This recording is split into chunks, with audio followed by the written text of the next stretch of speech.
नमस्कार, डिजाइना विशेष में आपका बहुत स्वागत है। मैं हूं डॉक्टर प्रतीक श्रीवास्तव। मेरे साथ मौजूद हैं डॉक्टर अजय हार्डिया, जो पिछले 32 वर्षों से इलेक्ट्रो होम्योपैथ से लोगों का इलाज कर रहे हैं। आप कैंसर विशेषज्ञ हैं और देवी अहिल्या कैंसर हॉस्पिटल के डायरेक्टर हैं। इलेक्ट्रो होम्योपैथ में आपने एमडी किया है और पिछले कई सालों से वो इलेक्ट्रो होम्योपैथ को लेकर रिसर्च कर रहे हैं। ये एक ऐसी पद्धति है, एक ऐसी विधा है जिसमें हर्बल के ज़रिए कैंसर मरीज को दर्द मुक्त किया जाता है और कैंसर का जड़ से समूल नाश किया जाता है। आप डायरेक्टर भी हैं इलेक्ट्रो होम्योपैथ इंस्टीट्यूट के और आपके 2 अस्पताल हैं, खास तौर पर देवी अहिल्या कैंसर हॉस्पिटल जो 100 बिस्तरों का अस्पताल है, उसके आप डायरेक्टर हैं। डॉक्टर हार्डिया, आपका बहुत स्वागत है। डॉक्टर हार्डिया, जैसा कि मैंने आपके परिचय में बताया अपने दर्शकों को कि ये इलेक्ट्रो होम्योपैथ एक डिग्री है और एक विधा है, पैथी है। जिस तरह से होम्योपैथी होती है, जिस तरह से एलोपैथी होती है, उसी तरह से ये इलेक्ट्रो होम्योपैथी भी एक विधा है। ये क्या है, इसके लिए बारे में थोड़ा हमारे दर्शकों को बताएं। मैं सर सभी का स्वागत है, सभी दर्शकों का। मैं बताना चाहूँगा कि इलेक्ट्रो होम्योपैथी ये 5वीं चिकित्सा पद्धति है और ये इटालियन सिस्टम ऑफ मेडिसिन है। इसका इन्वेंशन डॉक्टर काउंट सीजर मैटी जो थे 1865 में इन्वेंशन किया था और ये मेडिसिन पूर्णतः हर्बल है, प्लांट बेस्ड मेडिसिन है। हम देखेंगे कि एक पैरासेल्सस नाम के वैज्ञानिक हुए 15वीं शताब्दी में, जिन्होंने एक अपने प्रिंसिपल बताए थे। एक ये बताया था कि पौधों में विद्युत शक्ति होती है और एक बताया था लाइक की और लाइक, ये समानता तो समानता का शयन होता है। इन 2 सिद्धांतों पे एक सिद्धांत पे समानता तो समानता का शयन होता है, उस पर होम्योपैथी का इन्वेंशन हुआ, डॉक्टर सेम हैनुमन ने किया। और इसके बाद में डॉक्टर काउंट सीजर मैटी ने ये देखा कि वेजिटेबल जो पौधे होते हैं उसमें विद्युत शक्ति होती है और ये विद्युत शक्ति जो नेचर जो है हमारा, जो नेचर से जो प्लांट्स सनरेज से और पृथ्वी से जो अपने भोजन के रूप में जो लेते हैं, वो एनर्जी के रूप में अपना भोजन जो लेते हैं, उसको उन्होंने फर्मेंटेशन मेथड से मेडिसिन्स बनाई और उस मेडिसिन्स में एनर्जी है। हम फील कर सकते हैं, हमारे मरीज को हम देते हैं, जब ट्रीटमेंट करते हैं तो पेशेंट को 2 मिनट और 5 मिनट में ही आराम होता है। इसका जो प्रभाव है, क्या कैंसर मरीज को भी 2 मिनट में 5 मिनट में आराम हो जाता है? जो दर्द से जो पीड़ित हैं, बहुत दर्द हो रहा है, हम मेडिसिन असहनीय दर्द मेडिसिन का हम एक्सटर्नल एप्लीकेशन करते हैं और करते से ही 2 मिनट में हमारा ट्रीटमेंट चालू, आराम होता है और 5 मिनट 7 मिनट 8 मिनट के अंदर उसको दर्द से राहत मिलती जाती है। चमत्कार है ये। जी बिल्कुल। तो मैं बिजली की तरह ही काम करती है, इसलिए इसका नाम इलेक्ट्रो रखा गया।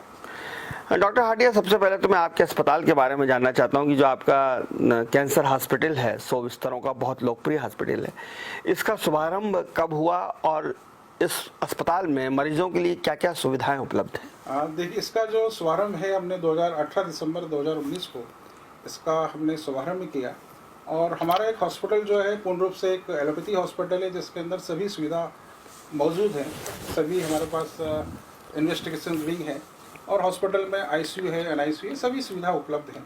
चूँकि हम देखते हैं कि हमारे जो कैंसर मरीज होते हैं, वो मरीज बहुत ही तकलीफ के साथ आते हैं, तो उन्हें बहुत सारे लाइफ सपोर्ट इंस्ट्रूमेंट की आवश्यकता होती है, तो वो सभी चीज़ें हमारे हॉस्पिटल में मौजूद हैं। पेन एंड पैलिएटिव, जी, वो उसकी आवश्यकता कब पड़ती है? पेन एंड हम ये देखते हैं कि जब कैंसर होता है, जब कैंसर ही बड़े बड़े हॉस्पिटल में डायग्नोस्ड होता है, जब कोई तकलीफ होती है तो मरीज पहले जनरल डॉक्टर को दिखाता है, फिर उससे उसको आराम नहीं होता है तो फिर वो बड़े सेंटर में जाता है और जब वहाँ पे उसका सीटी स्कैन किया जाता है तो पता लगता है कि इसे कैंसर है। फिर उसकी बायोप्सी लेते हैं, उसके बाद में सर्जन ये बोलते हैं कि भाई हमें इसका ऑपरेशन करना है, तो उसका ऑपरेशन कर दिया जाता है। ऑपरेशन करने के बाद जैसे ही कीमोथेरेपी की बात आती है तो हम बोलते हैं कि जब पेशेंट को यदि कीमोथेरेपी की आवश्यकता लग रही है तो ये पैलिएटिव केयर में ही आता है। सर्जरी के बाद जो भी ट्रीटमेंट कैंसर में होता है वो पेन एंड पैलिएटिव केयर में आता है, वो आपके अस्पताल में होता है। जी। ये जो आपकी पद्धति है, चिकित्सा पद्धति, ये किस तरह से कार्य करती है, किस सिद्धांत पर कार्य करती है? देखिए, हम ये कहते हैं कि हमारे शरीर में 2 वाइटल फ्लूइड होते हैं, ब्लड और लिम्फ। ये यदि नॉर्मल एनर्जी के साथ हमारे ब्लड में फ्लो, हमारी बॉडी में फ्लो होते हैं तो हम स्वस्थ होते हैं, हेल्दी होते हैं। यदि ब्लड और लिम्फ दोनों में से यदि कोई इम्पेयर हो जाए या दोनों इम्पेयर हो जाते हैं तो हमें डिसीज़ होती है, ये बोलते हैं कॉन्सेप्ट ऑफ डिसीज़। और यदि हमारी जो मेडिसिन है इसमें ऐसे प्लांट्स लिए गए हैं जो ब्लड और लिम्फ को प्यूरिफाई करते हैं, तो हम यदि प्यूरिफाई कर देंगे तो हर डिसीज़ इसमें क्योर, शुद्धिकरण। तो ब्लड और लिम्फ को हम प्यूरिफाई कर देते हैं, इसमें ऐसे प्लांट्स लिए गए हैं जो ब्लड और लिम्फ को, मतलब आप रक्त कोशिकाओं को शुद्ध करते हैं। अगर मैं सीधी भाषा में कहूँ, आम आदमी की भाषा में कहूँ, तो आप खून में जो गंदगी आ गई है, खून में जो वायरस आ गया है या दूषित हो गया है, उसको आप साफ करने का काम करते हैं। रक्त शोधक हैं आप। अब मैं ये भी आपसे डॉक्टर हार्डिया जानना चाहूँगा कि आप बार बार मेडिसिन शब्द का इस्तेमाल कर रहे हैं, तो इलेक्ट्रो होम्योपैथी में किस तरह की मेडिसिन दी जाती है, और ये दवाएं कैंसर जो बहुत घातक बीमारी है और जिसके बारे में कहा जाता है कि असाध्य बीमारी है, शायद ठीक नहीं होती है, इस बीमारी में ये किस तरह से चमत्कारिक काम करती है? जैसे कि मैंने बताया कि हमारी मेडिसिन प्लांट से बनी हुई है, इसमें 114 प्लांट्स लिए गए हैं, और ये प्लांट्स जो लिए गए हैं इसमें फर्मेंटेशन मेथड से, कोएबेशन मेथड से इसकी मेडिसिन का एसेंस निकाला जाता है, और उसके बाद में इस मेडिसिन का प्यूरिफिकेशन किया जाता है। ये 114 पौधों में कुछ खास पौधों के अगर आप मुझे नाम बता पाएं। जी, इसमें बहुत सारे इसमें पौधे हैं इसके अंदर, जैसे एलियम सेपा है, पिजम सटाइवम है, कोनियम है। इनके कुछ साधारण चलताऊ नाम है, जैसे आंवला होता है, या इस तरह कोई नाम है इनके जो आप जो नाम बता रहे हैं साइंटिफिक नेम है? जैसे हम कहेंगे बेलाडोना है। अच्छा, इसको हम आम भाषा के अंदर हम जो सीजी के पे हम जो चढ़ाते हैं, बेल, क्या बोलते हैं इसे हम, बेल का फल होता है, बेल पत्र जिसको हम बोलते हैं। बेल पत्र भी है, और तुलसी है, तुलसी का भी इस्तेमाल करते हैं। ऐसे हमारे बहुत सारे इंडियन प्लांट्स हैं जिसका हम सामान्य भाषा में उसको प्याज बोलते हैं, इसका भी यूज़ किया जाता है। लहसुन है, इसका भी उपयोग किया जाता है। तो ऐसे बहुत सारे इंडियन प्लांट्स भी है जिसका हम इसमें यूज करते हैं। तो आपकी विधि जो है वो प्लांट्स के जरिए, जी, प्लांट्स बेस ही मेडिसिन हमारी। और ये चमत्कारिक असर कैसे दिखाती है? चमत्कारिक असर ये हम कहते हैं कि हमने प्लांट्स की एनर्जी हमने ली है, प्लांट्स को हम इतना प्यूरिफाई करते हैं तो उसके अंदर से जो अल्कोलाइट्स होते हैं, वो अल्कोलाइट्स और केमिकल्स, वो हम सब उसको प्यूरिफिकेशन में उसको निकाल देते हैं, और उसमें केवल एनर्जी होती है। एनर्जी को यदि सामान्यतः मैं कहूँ कि मैं यदि आपकी बॉडी में हमारी मेडिसिन को मैं टच कर दूंगा, तो टच करते से ही आपकी बॉडी की स्ट्रेंथ 100 टाइम्स बढ़ जाएगी। आप पे यदि 2 व्यक्ति भी खड़े हो जाएंगे तो आप अपना बाहर सहन कर पाएंगे।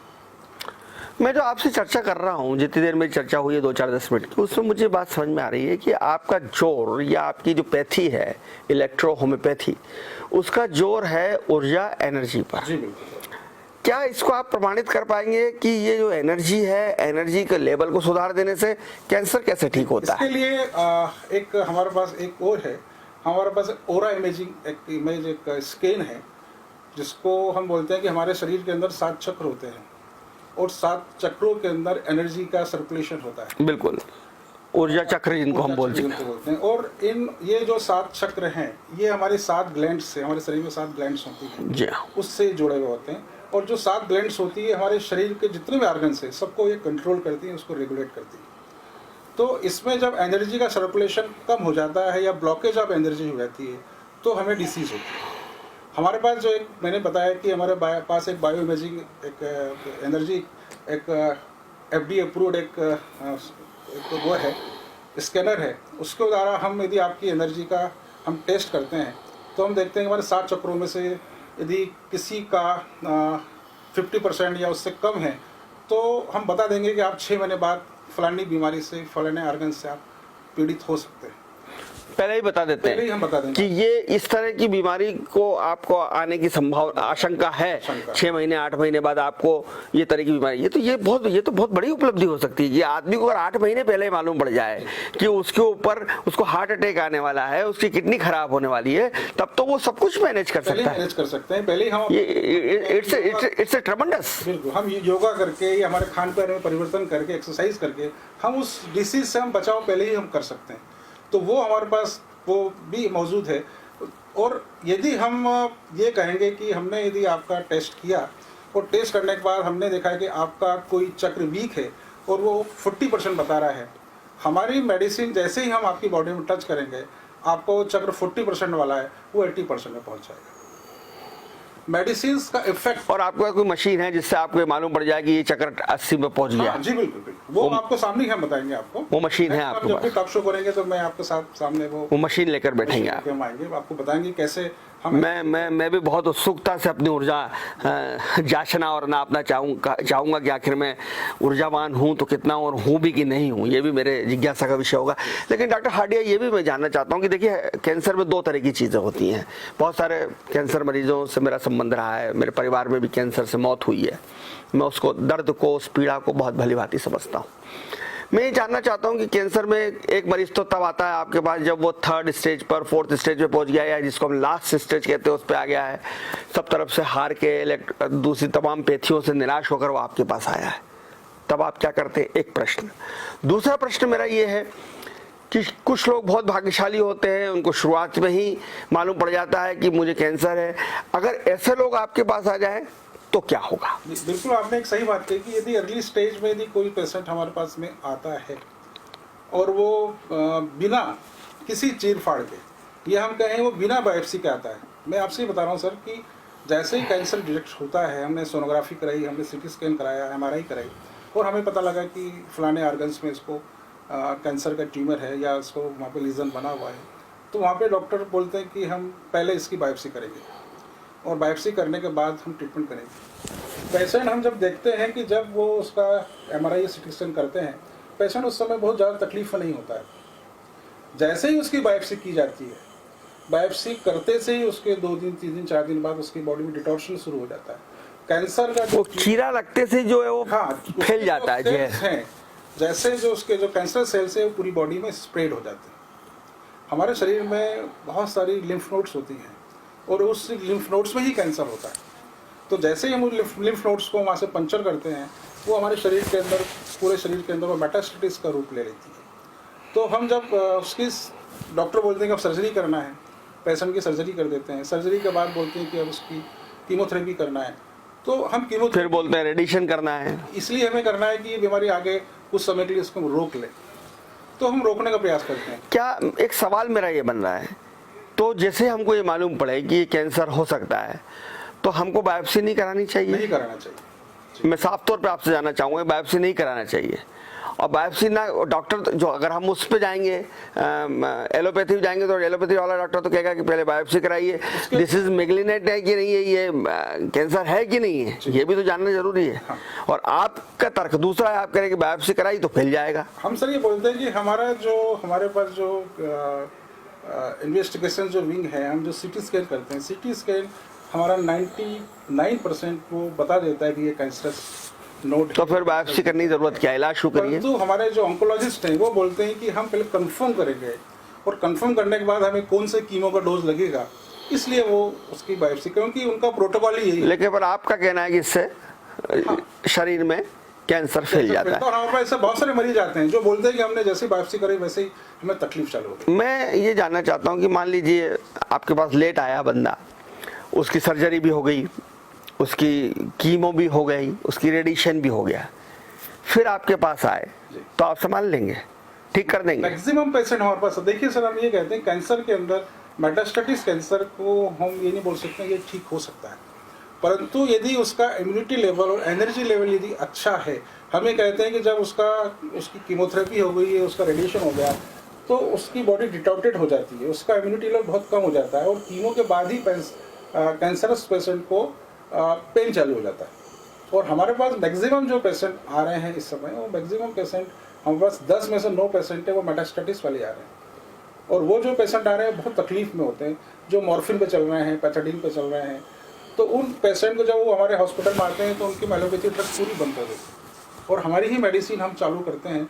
हमारी मेडिसिन सर स्पेशलिटी ये है कि हमारी मेडिसिन का एक्सटर्नल एप्लीकेशन उसके पेन को रिलीव करता है। उसका रीज़न ये है कि कैंसरस जो हमारे शरीर में जब कैंसर होता है तो कैंसरस सेल्स जो होते हैं हाइपोक्सिया होते हैं, वो ऑक्सीजन को खाने का काम करते हैं। तो जो ऑक्सीजन, और जब मेटास्टेटिस होता है तो आसपास की सेल से भी ऑक्सीजन उधार लेते हैं, और जब ऑक्सीजन उधार लेते हैं तो पेन चालू हो जाता है। तो उस समय हमारी मेडिसिन हम जब वहाँ पे उस एक्सटर्नल पार्ट पे हम लगाते हैं तो लगाने मात्र से ही पेशेंट्स को वहाँ पे जाके ऑक्सीजन का सप्लाई चालू होता है। मतलब ये कहेंगे कि जो एनर्जी, जो ब्लॉकेज एनर्जी है, एनर्जी का सर्कुलेशन यदि वहाँ पे हो जाएगा तो कैंसर का पेन, उस प्रवाह को, जो ऊर्जा का प्रवाह है, उसको आप संचालित कर देते हैं।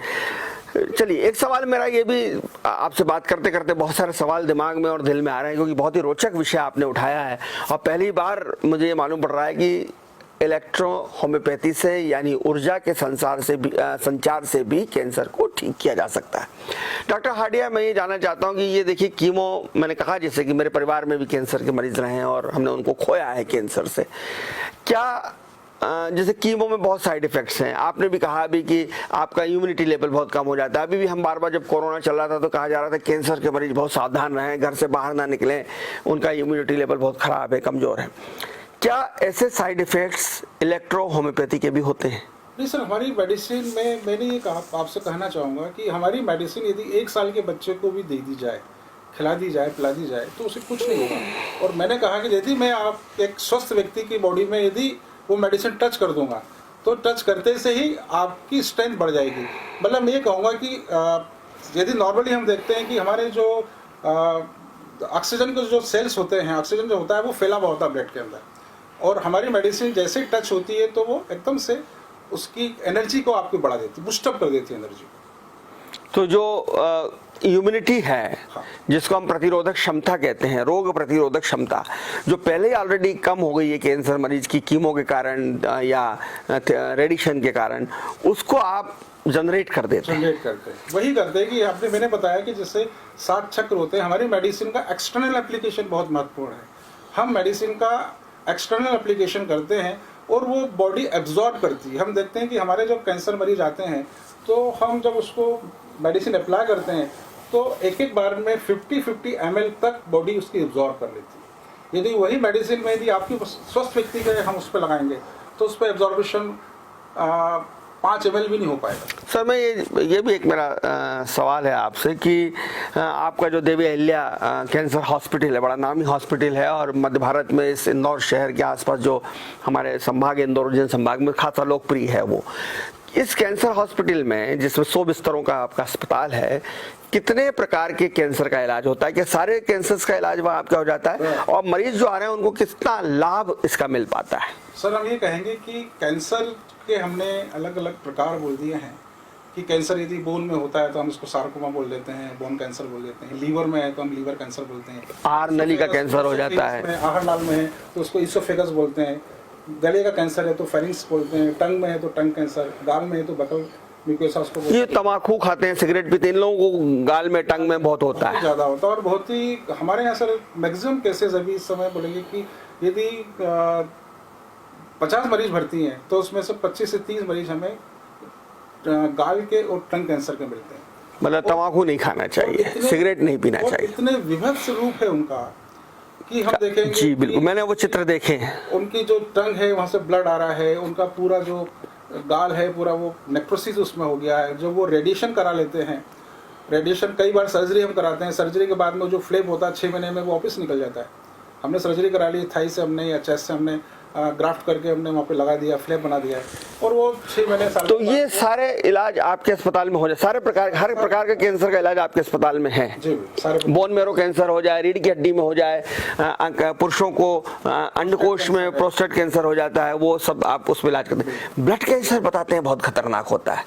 जी बिल्कुल, उसका भी इलाज है आपके? इसका भी सर एक उदाहरण देना चाहूँगा। अभी एक 5 साल की बच्ची आई थी जो कि धनबाद से, झारखंड के रहने वाली 5 साल की बच्ची, उसे कैंसर डायग्नोस हुआ और वो हमारे पास आई और अभी करीब 1.5 महीना हो गया उसको इलाज चलते हुए, काफ़ी ठीक है। एक पेशेंट है ब्लड कैंसर का जो रायगढ़ महाराष्ट्र के रहने वाले हैं, जिन्हें टाटा में कह दिया था कि इनकी 1 महीने की लाइफ है और आज 1 साल के बाद भी वो पेशेंट बहुत अच्छा। ये इलेक्ट्रो होम्योपैथी का जो ट्रीटमेंट है ये कितना लंबा चलता है, कितने समय तक लेना पड़ता है? क्योंकि होम्योपैथी के बारे में कहा जाता है कि ठीक तो कर देती है होम्योपैथी, लेकिन लंबा इलाज चलता है। सर, हम ये बोलते हैं कि हमारा जो इलाज है तुरंत इफेक्टिव है। दूसरी बात है कि हम बोलते हैं कि हमारा इलाज 6 महीने से 8 महीने लेना चाहिए।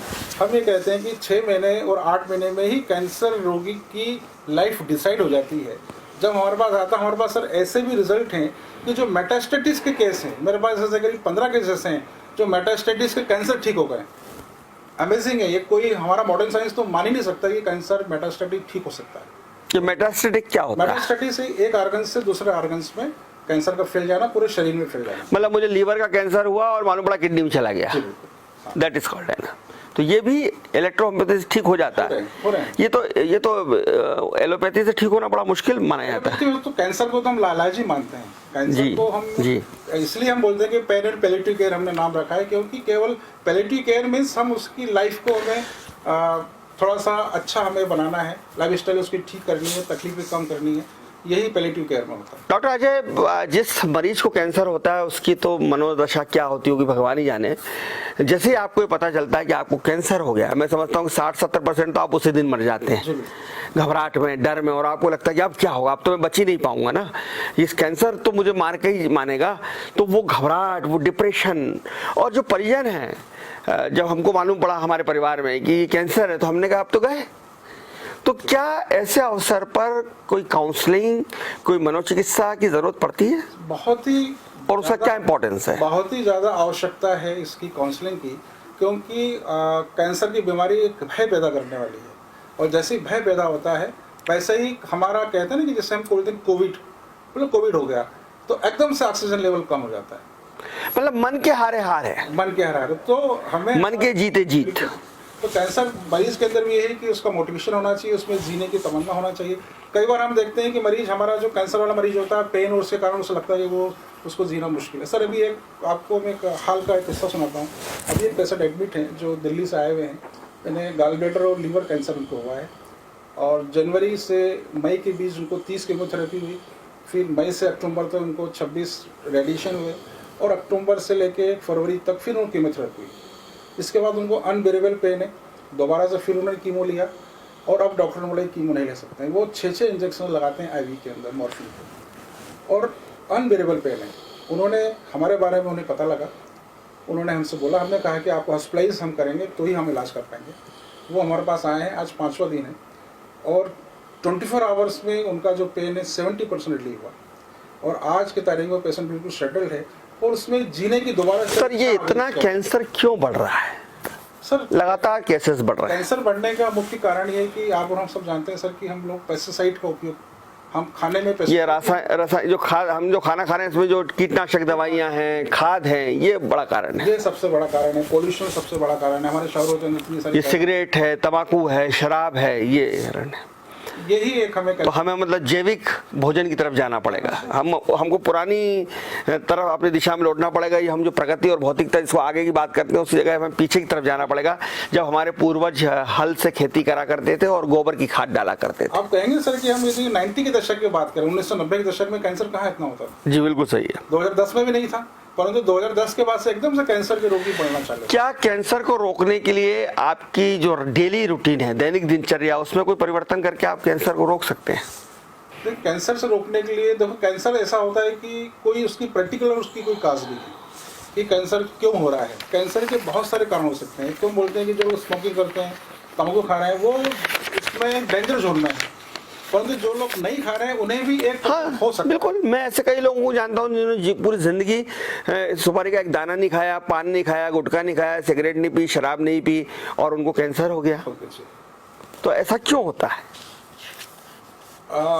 एक तो ये कहेंगे ना सर कि एक इम्यूनिटी वाली बात है कि उनकी इम्यूनिटी कम होगी, कुछ फैक्टर ऐसे हैं जो उनकी लाइफ में आ गए और उनको कैंसर हो गया। तो खान पान से संबंधित कोई विशेष पहलू जो आप सलाह देना चाहें लोगों को, खासकर हमारी नौजवान पीढ़ी को, बच्चों को जो दाल सब्जी नहीं खाना चाहते, हरी सब्जियां नहीं खाते, दाल नहीं खाते, फास्ट फूड खा रहे हैं, जंक फूड खा रहे हैं, जो सिगरेट पीना फैशन मानते हैं, छोटी सी उम्र में कोल्ड ड्रिंक्स पीना, शराब पीना मानते हैं, क्या ऐसे लोगों को आप कोई सलाह देंगे कि क्या वो खाएं पिए कि उनको भविष्य में? बिल्कुल सर, मैं सलाह देना चाहूँगा कि सबसे पहले जंक फूड जो है, जंक फूड जिसके अंदर हम कहते हैं कि ये खाना है जो 2 महीने तक रखा हुआ है, पेप्सी है, पिज्जा है, बर्गर है, ये सब छोड़ना। पॉइजन्स हैं, ये तो है ही है। हमें यदि हम अच्छी ग्रीन कोल्ड ड्रिंक्स हैं, हाँ कोल्ड ड्रिंक्स हैं, ये सब कैंसर को पैदा करने वाली चीज़ें हैं, इनसे बचना चाहिए। इससे हमें बचना चाहिए। सर अगर हम ये कहें कि शैक्षणिक प्रचार प्रसार बहुत ज़रूरी है, कैंसर को लेकर डर बहुत है, कैंसर को लेकर भ्रम बहुत है, भ्रांतियाँ बहुत हैं, क्या हर गठान कैंसर होती है, तो क्या इसके प्रचार प्रसार की जरूरत है? हाँ बिल्कुल, प्रचार प्रसार की इसलिए आवश्यकता है कि यदि हमें कहीं भी बॉडी में ऐसा, मैं सब देखता हूँ इलेक्ट्रिक होम्योपैथी के प्रचार प्रसार नहीं है। मेरे लिए आज पहला अवसर है 40 साल के जर्नलिज्म में जब मैं इस पैथी पर लोगों आपसे बात कर रहा हूँ। सर दो एक बार में कहूँगा, एक तो हम बोलते हैं कि हमारी बॉडी के बारे में बताएं। हमारे पास ऐसी इस समय सब 3 हमारे पास लेडीज महिलाएं मौजूद हैं जिनको ब्रेस्ट के अंदर गठान है और उन्होंने केवल शर्म के मारे उन्होंने अपने परिवार में किसी को नहीं बताया कि मुझे नोड है, और वो नोड अल्सर का रूप ले लिया, बस्ट हो गई, वहाँ से ब्लीडिंग हो रहा है। उस कंडीशन में हमारे पास वो आई हैं। अब उनकी सर्जरी, डॉक्टर बोलते हैं सर्जरी हो नहीं सकती, अभी कीमो लेना है, कीमो भी ना हमको नहीं लेना चाहते हैं वो, और वो पेशेंट आए हुए। तो कहा कि कोई भी शरीर के अंदर कोई ऐसी चीज़ आ रही है तो हमें उसको डॉक्टर को बताना चाहिए और उसको डायग्नोस करना चाहिए। दूसरा आपने कहा कि इलेक्ट्रोपैथी शैक्षणिक की बात आप कहें कि बिल्कुल आपने कहा, सही कहा सर। हमने इलेक्ट्रोपैथी के प्रचार प्रसार के लिए हमने एक नेशनल इंस्टीट्यूट ऑफ इलेक्ट्रोपैथी की स्थापना की है, जो बड़ौदा अर्जुन शिप्रा थाने के पीछे हमने एक मेडिकल कॉलेज बनाया है। और उस मेडिकल कॉलेज में सभी सुविधा जो एक होना चाहिए, एक कॉलेज मेडिकल कॉलेज। पटना में भी बड़ा इंस्टीट्यूट है किसका? जी, पटना में एक हमारा सेना अनुसंधान केंद्र का एक जी सेंटर है वहाँ पे। और जो अश्विनी कुमार चौबे साहब है मंत्री, वो भी इसका प्रचार प्रसार करते हैं। अश्विनी कुमार चौबे जो हमारे हेल्थ मिनिस्टर रहे हैं, डिप्टी हेल्थ मिनिस्टर, उनके परिवार में 2 ऐसे कैंसर रोगी हैं जिनका इलाज हमारे जो सीनियर सर हैं उन्होंने किया है और वो अमेजिंग रिजल्ट उन्होंने देखे। वो भी इसका प्रचार करते हैं। इस प्रकार से फिर हमारे वो फॉलोअर बन गए और वो आज हम ये कहेंगे कैसे एम्बेसडर के रूप में हमारा काम करते हैं। क्या सच में कैंसर इतना डरावना है जितना कि हम समझते हैं, जितना कि उसके बारे में हमको बताया गया है? कैंसर से भयभीत तो जरूर करता है, परंतु हमें उसकी डरने की हमें आवश्यकता नहीं है। और हम कहते हैं कि यदि हम उससे डर रहे हैं तो हम अपना जीवन वैसे ही हम खो रहे हैं। तो हमें डरना नहीं है, हमें लड़ना है। और यदि हमें लड़ने की क्षमता है हमें ऑटोमेटिक वो इम्यूनिटी पैदा हो जाएगी। हमारे मरीज, हम जो बोलते हैं कैंसर जो रोगी हैं, वो यदि अपनी हौसला बुलंद रखें तो निश्चित ही कि कैंसर को हरा देते हैं। और हमारे यहाँ अस्पताल में जो मरीज हताश हो चुके हैं कैंसर से, जी, उनके लिए क्या संदेश है आपका? छोटा संदेश। मेरा संदेश यही कि उन्हें हताश होने की आवश्यकता नहीं है। वो हमेशा अपना मोरल और अपनी सब चीज़ों को एक्टिव रखें और जीने की तमन्ना यदि उनमें रहेगी तो निश्चित वो उसको जीतेंगे। और एक बार और मैं कहना चाहूँगा सर कि हमारे कैंसर मरीजों के लिए कि हमारे मॉडर्न साइंस के अंदर हम बोलते हैं कि कैंसर के मरीज को प्रोटीन डाइट लेना चाहिए, और हमारे एलोपैथी डॉक्टर बोलते हैं कि डबल प्रोटीन डाइट कर देना चाहिए। और हमारा ये मानना है कि प्रोटीन कैंसर का भोजन है और प्रोटीन बिल्कुल हमारे भोजन से बंद कर देना चाहिए। हम केवल अल्कलाइन डाइट्स लें। अल्कलाइन डाइट है नहीं, अल्कलाइन डाइट्स मतलब सब वेजिटेबल्स लें, फ्रूट्स लें, और हाई प्रोटीन जो होते हैं जैसे दाल है, अंडे हैं, ड्राई फ्रूट्स हैं, लेना है, मीट नहीं लेना है, ड्राई फ्रूट्स, दाल नहीं लेना है, ड्राई फ्रूट जो होते हैं, अखरोट है, बादाम है, ये हमें बिल्कुल हमारे खाने से बाहर करना चाहिए। सर आपका जो देवी अहिल्या कैंसर अस्पताल है, बड़ा नामी अस्पताल है, बहुत मशहूर अस्पताल है पूरे मध्य भारत में। इसमें जब लोग आते हैं तो उनकी क्या हालत होती है, और जब वो यहाँ से जाते हैं तो कितने % मरीज आपके कैंसर मुक्त होकर जाते हैं उनकी? सर हम बोलते हैं कि जब मरीज हमारे हॉस्पिटल में आता है तो बहुत दुख और तकलीफ में आता है। हम जब हॉस्पिटल में हमने एक प्रोटोकॉल बनाया है कि पेशेंट को हम 5 दिन और 7 दिन रखते हैं, क्योंकि पेशेंट जब आता है तो उसकी इम्यूनिटी लेवल बहुत कम होता है। और जो मरीज आते हैं, मैक्सिमम मरीज हमारे पास मेटास्टेटिस वाले आ रहे हैं जो अपना एलोपैथी इलाज ले चुके होते हैं, और वो हमारे मरीज आते हैं। तो उन मरीज को हम 7 दिन अपने हॉस्पिटल में रखते हैं और उनका इम्यूनिटी लेवल हम लोग बढ़ाते हैं, एनर्जी लेवल बूस्टअप करते हैं, एक्सटर्नल एप्लीकेशन करते हैं मेडिसिन से, और मेडिसिन को खाने को देते हैं। तो हम देखते हैं कि हमारे वो मरीज हैं वो 50%, 60% अकॉर्डिंग टू जो उनकी इम्यूनिटी है 50 to 90% तक वो अपनी प्रॉब्लम को, अपनी जो प्रेजेंट जो कंप्लेंट है उससे वो बाहर आ जाते हैं और यहाँ से मुस्कुराते हुए जाते हैं। बहुत धन्यवाद डॉक्टर अजय हार्डिया। आप सुन रहे थे कैंसर विशेषज्ञ MD/EH electro homeopath doctor Ajay Hardia को। वो कह रहे हैं कि कैंसर लाइलाज बीमारी नहीं है, डरने की ज़रूरत नहीं है, लड़ने की ज़रूरत है। और इलेक्ट्रो होम्योपैथ में कैंसर के इलाज की विधा है, तकनीक है। वो ऊर्जा को संचारित करेंगे, ऊर्जा को प्रभावित करेंगे, ऊर्जा को जागृत करेंगे। वो हर्बल ट्रीटमेंट देते हैं। 114 जड़ी बूटियां हैं, 114 पौधे हैं जिनके जरिए कैंसर का इलाज किया जाता है। हालांकि डिजियाना न्यूज़ किसी भी पद्धति की या किसी भी पैथी की वकालत या समर्थन नहीं करता है, लेकिन ये भी एक पैथी है, एक विधा है। और जो लोग कैंसर के से मरीज हैं, कैंसर से निराश हो चुके हैं, हताश हो चुके हैं, वो चाहें तो स्वेच्छा से इस पैथी का आजमा सकते हैं, इस पैथी का अनुभव भी ले सकते हैं, क्योंकि बहुत सारा विज्ञान और बहुत सारी जानकारियां भी ऐसी हैं जिसके बारे में हमको पता नहीं है। इटली से ये विज्ञान निकला है और इटली से निकले हुए इस विज्ञान की अनेक संस्थाएं हैं। हालांकि इलेक्ट्रो होम्योपैथी के बारे में देश में बहुत कम जानकारी है, बहुत कम प्रचार प्रसार है। बावजूद इसके डॉक्टर अजय हार्डिया का यह दावा है कि इस पैथी से वे कैंसर को ठीक कर सकते हैं। देखिए, आपको हमारा शो कैसा लगा जरूर बताइए। देखते रहिए डिजियाना न्यूज़, खबरों का सिलसिला जारी है, जारी रहेगा। नमस्कार।